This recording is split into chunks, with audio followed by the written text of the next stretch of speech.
राधे राधे दोस्तों, कैसे हैं आप लोग। आशा करती हूँ आप लोग अपने घर में अच्छे और स्वस्थ होंगे। प्रेम से बोलो राधे राधे। श्री हरिवंश हरि बोल।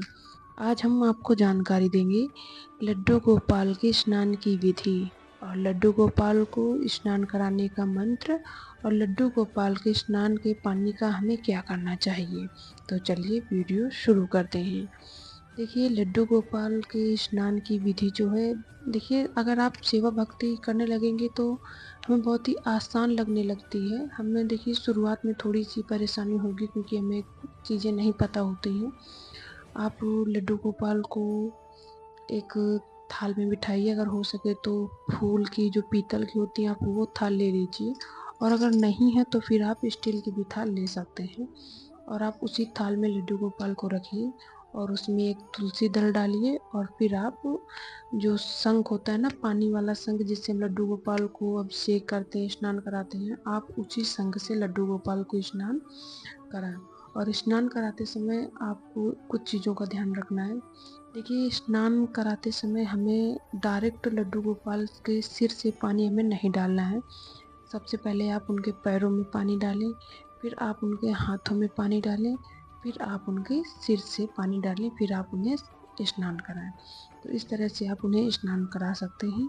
और देखिए कुछ लोग होते हैं कि लड्डू गोपाल को ऐसे ही मतलब वो ले गए बाहर, ऐसे ज़मीन में नहला दिए, क्योंकि उन्हें पता नहीं होता। देखिए क्योंकि अगर पता होगा तो वैसी गलती नहीं करेंगे, और तो हमें ऐसा नहीं करना चाहिए। हमें लड्डू गोपाल को ऐसे ही ज़मीन में रख के कभी भी स्नान नहीं करवाना चाहिए। हमेशा किसी न किसी पात्र में ही रख कर हमें स्नान करवाना चाहिए, क्योंकि देखिए जो हमने स्नान कराया वो पानी बहुत ही पवित्र हो जाता है। इसलिए हमें किसी न किसी पात्र में ही लड्डू गोपाल को स्नान कराना चाहिए।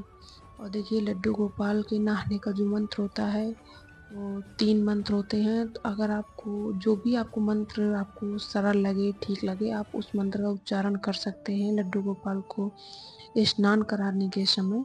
और आप इन मंत्रों का जाप आप जब लड्डू गोपाल का अभिषेक करते हैं आप तब भी कर सकते हैं।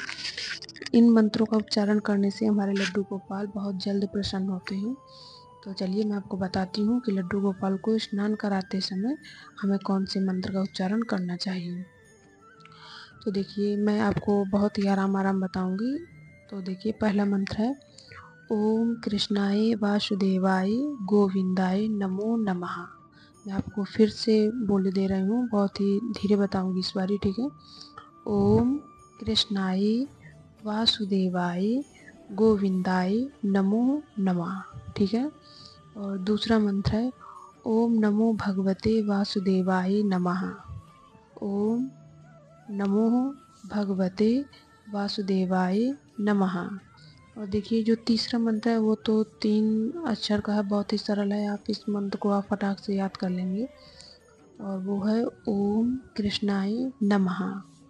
ओम कृष्णाय नमः।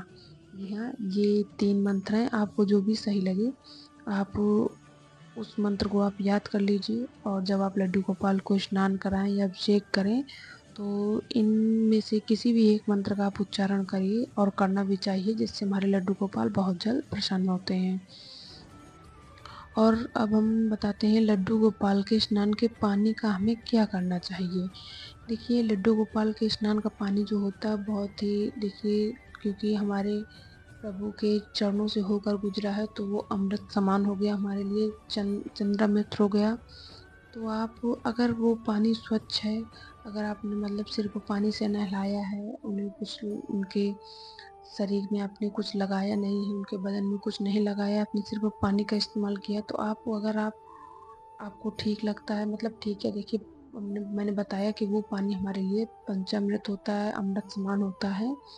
तो अगर वो पानी साफ है, तो अगर पानी साफ है तो आप पी लीजिए, आप ग्रहण कर लीजिए। और अगर पानी साफ नहीं है, नहलाने के बाद पानी कभी कभी गंदा हो जाता है, तो फिर आप एक गमले में एक प्लांट लगा दीजिए, आप उसी में वो पानी आप डालते जाएं, है ना। नहीं तो आप तुलसी में भी डाल सकते हैं, लेकिन तुलसी में कुछ दिनों का निषेध किया गया है कि आप उन दिनों तुलसी में पानी नहीं डाल सकते हैं, क्योंकि उन दिनों तुलसी माता हमारी व्रत रहती हैं, निर्जला व्रत रहती हैं, तो उस दिन हमें पानी डालने से बहुत ही पाप लगता है। तो हमें उन दिनों तुलसी में पानी नहीं डालना चाहिए। इसलिए आप एक गमला बना लीजिए, उसमें कोई ना कोई एक प्लांट लगा दीजिए, फूल का किसी भी चीज़ का लगा दीजिए। तो आप लड्डू गोपाल को स्नान कराने के बाद आप उसी में वो पानी आप डाल दीजिए। तो इस तरह से उनके नहाने का जो पानी होता है वो प्लांट में चला जाता है और कहीं इधर उधर नहीं जाता है, क्योंकि हम कहीं भी आप फेंकोगे तो पैरों के नीचे आएगा, तो इससे हमें बहुत पाप लगता है। तो कैसी लगी आपको जानकारी? अगर आपको जानकारी अच्छी लगी हो तो प्लीज़ कमेंट में राधे राधे अवश्य लिखें। और अगर आपको किसी और भी टॉपिक पे वीडियो चाहिए तो आप प्लीज़ मुझे कमेंट में अवश्य बताइए। मिलते हैं अगले वीडियो के साथ। राधे राधे।